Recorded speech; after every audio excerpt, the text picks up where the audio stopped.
Morning. And welcome to Unity Temple in the Plaza, a place where diversity is praised and peace and harmony are the rewards. This morning I'm going to talk about something that is not very seldom talked about in this church anyway, and that is God. There's nothing more laborious than to put together a lesson on God, quite frankly, because there's nothing to say. And you'll understand that more as we get into the lesson. The one thing I can say about God is my cousin Ozzy had a near-God experience one time, and that was pretty incredible. It was one late, dark winter night. He decided to go ice fishing. So he gathered up all his gear, and he made his way out onto the ice, and he started to drill a hole, and all of a sudden a booming voice came down from the sky, and it said, "There are no fish under the ice." Now, Ozzy isn't a particularly religious man, but he thought it might be God helping him out a bit, so he gathered up his gear, went 20, 30 feet down the ice, put his gear down, started to drill a hole again. And this time a flashing light came down from above, and the booming voice said, "There are no fish under the ice." And Ozzy said, "Is that you, God?" And the voice said, "No, it's Johnny Lindquist. I'm the manager of the skating rink."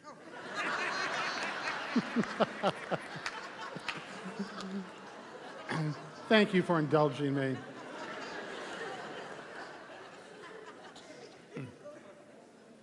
Well, in talking about God, my first introduction to God was when I was a young kid, maybe 4 or 5 years old, in Sunday school at the Lutheran Church in Sioux Falls, South Dakota. And I was introduced to God in the traditional, maybe even fundamental sense. God is the old man with the long white beard sitting on a throne watching every single thing that I did. God could shoot lightning out of his fingers. He could punish me. I could hide nothing from him. He was there wherever I went.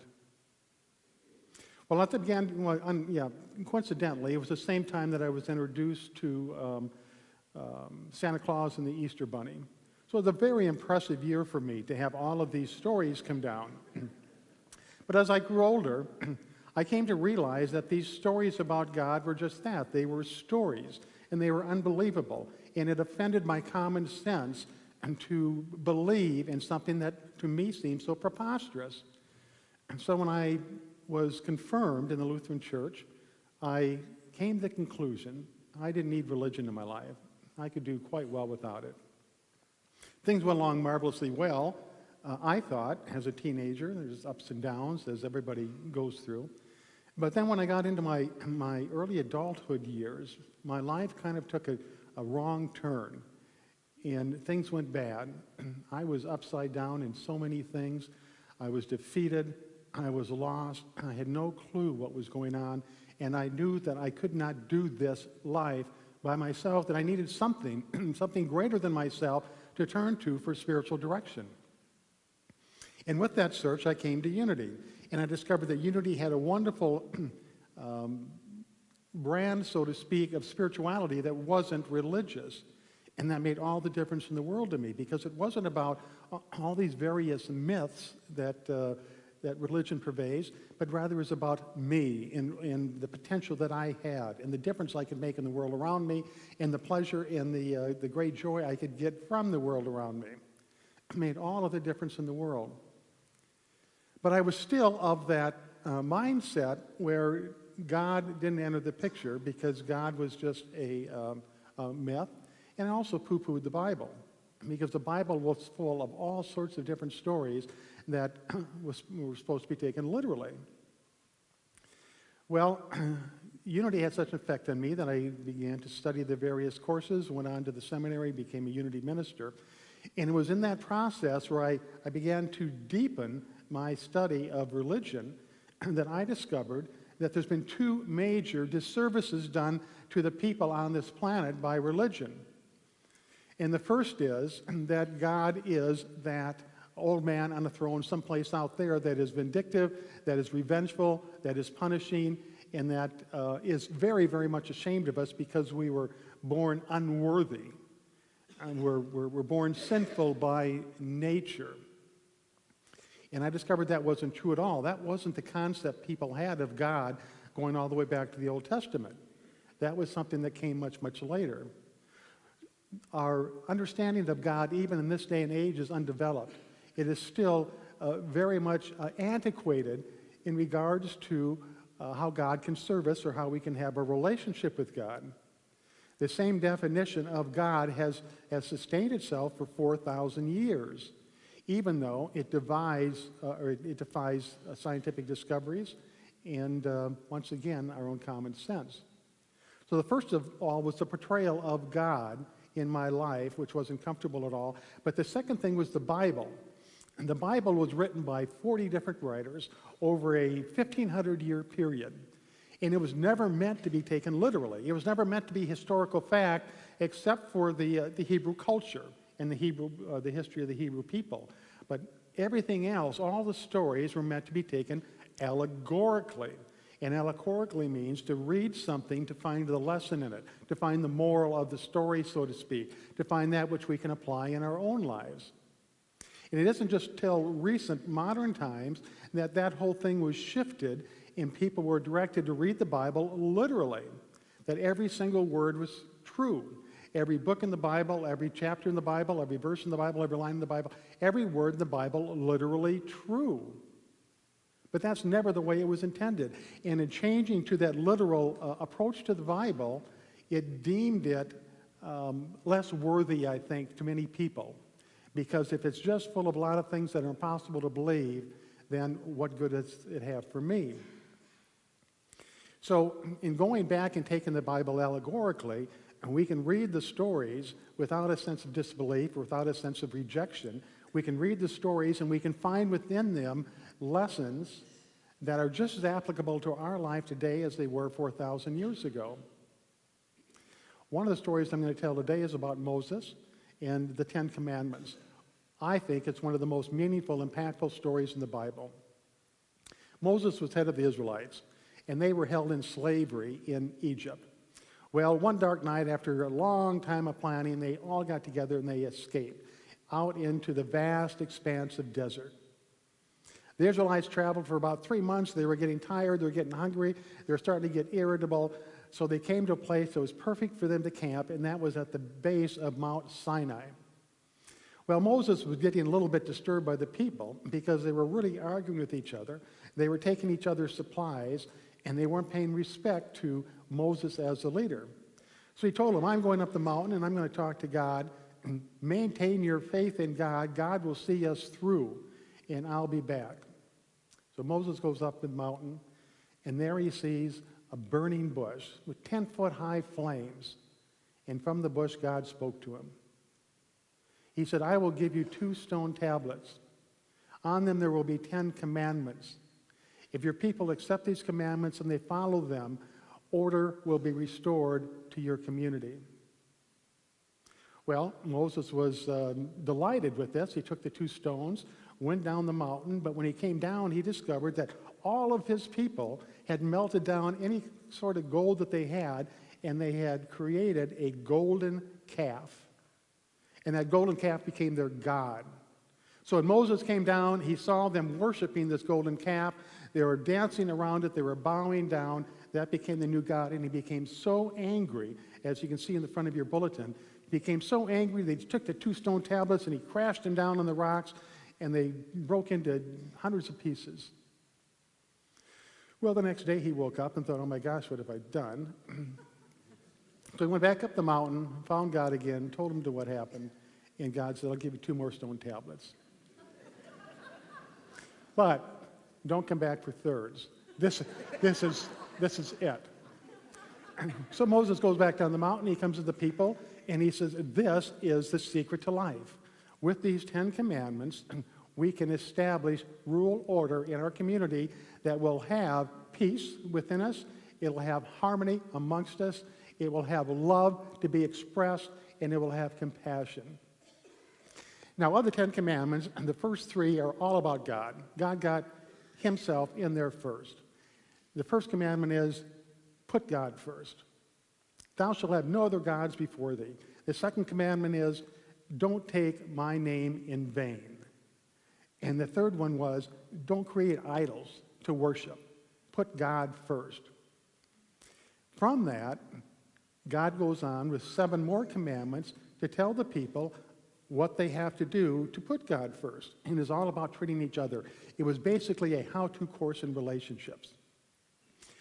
After the first 3, the fourth one, which we're going to talk about next week, was kind of a gift. He says, take one day to do nothing. Put your problems aside, move back from your daily labors. Don't think about all the worrisome, fearful thoughts that you have. One day to just rest, to be at ease, and enjoy the beauty of the earth. Now, not many of us do that these days. I mean, even when we don't have a job to go to on a particular day, we still carry with us all the heavy stuff. You know, the worries about ourselves or other people, the resentment and the anger that we have over something that happened, the fears and the anxiety about what might happen in the future. We don't truly have a day to put everything aside and just be with life and enjoy the world that we live in. From that on, we have the simple thou shalt nots. Thou shalt not murder. The worst thing you can do to another person's physical presence is to take it from them. Thou shalt not commit adultery. The worst thing you can do to a family unit. Thou shalt not steal. The worst thing you can do to another person's material possessions. Thou shalt not, don't fail me now, please. Maybe there's only 6 commandments. Thou shalt not covet. It's a huge one, which means don't be jealous, don't be desirous of, don't be resentful for what somebody else has. Anybody else a Bible scholar in here? I know. It's, thou shalt not commit adultery. No, I said that. Pardon me? Thou shalt not, yes, thou shalt not lie about another person. It's the worst thing you can do to the reputation. And I'm also leaving another one out. I've reduced this, That's one I'm leaving out. And I'm going to explain that. No disrespect to moms and dads, but you know, there's some people in this world that have had just a horrific experience growing up because their mom and dad weren't honorable. They've grown up in households and they've been treated in ways that are just despicable. And so it's very hard for me to tell someone like that to honor their mother and father when they're not honorable. That's another story. We'll get to that next week. And so you've got the 9 commandments with the honor thy father and mother thing out there. And it all revolves around the very first one, and that is put God first. Well, that brings up the question, what exactly is God? How do we put God first? Do we pray to God? Is that putting God first? Do we have rituals that we engage in that honor God? And it's moving to the point where we have the idea of God, but we don't think about God. We only think about what God does. And when we put God first in whatever it is, we have this common ground where we can meet other people, even if they're the most aggressive enemies. But when we're on that common ground, we can talk with peace, love, harmony, and compassion. So it's moving to that point in everything in our lives. If you're in the midst of an argument or a conflict with somebody, you put God first. And by going to God, you are doing God. You're not with God, you're not thinking of God, you're doing God. You go out in the world as an expression of God, which is, once again, peace, harmony, love, and compassion. So with this in mind, we have before us a challenge of sorts, but we also have a commandment to put into the world that which is good for the world. When we say God is it all, that means God is it all. From the furthest reaches of the universe and the distant stars, God is there. From the molecular level on our own physical being, God is there. God is everywhere. God is it all. And to think about that is kind of mind-boggling, but that is it. God is the creator. The Taoists have a wonderful approach to God. They call God the mother of 10,000 things, which was the infinite number back then. The mother of 10,000 things. But that is put aside to what God really is, and God is the way. God is the way by which all things come into being. God is the way by which all of life can rise up to truly have a prosperous, wonderful, and fulfilling life. God is the way for us to express ourselves into the world. Now, if you're in a relationship, oftentimes you probably get in arguments and conflicts, and sometimes there's stalemates. You just don't want to budge because you know you're right, and the other person thinks that he or she is right. But putting God first is putting God before that argument, before the conflict, before your opinions, and rising up together in God to do God, which is to express into the relationship the four characteristics that I just talked about. God is a myth based on a religion. The stories in the Bible are myths based on religion. But myths are not bad. Myths are wonderful. They're beautiful because they're timeless. When we look at the myths of the stories in the Bible, and we look at the myth of God, those stories have a lesson in them. They have a moral to them that is just as meaningful and useful for us today as it was back then. It's the myths that survive. It's the stories that survive because we can remember them, we can identify them, and we continue to move into areas that are truly a higher spiritual level of expression. So what I'd like you to do is think a little bit about your life. Think of the rough spots that you might have now and then. Perhaps you're dealing with a problem right now that just doesn't seem to be manageable. It's something that wakes you in the middle of the night and that stirs you around, something you can't let go of. Or you might have suffered a loss of some sort. I was with a woman this week who lost her teenage daughter a year ago. And it's still an incredible grief-filled time for her because it was her baby. It was her best friend. It was her wonderful, beautiful child. But when you put God first, it doesn't deplete that or depreciate what she feels for the child, but it does rise up to a point where she can be one with her child in God. Once again, the four things that God has, the four things we're called on to do, is to first and foremost be at peace. Be at peace with all things. If you have those moments of eruption where you get angry or you get resentful or you're in conflict, and those are natural, that's okay, but come back to that place, that middle ground, that common ground, as quickly as possible. So as we move into meditation, just think a little bit about your life, as I was talking about before.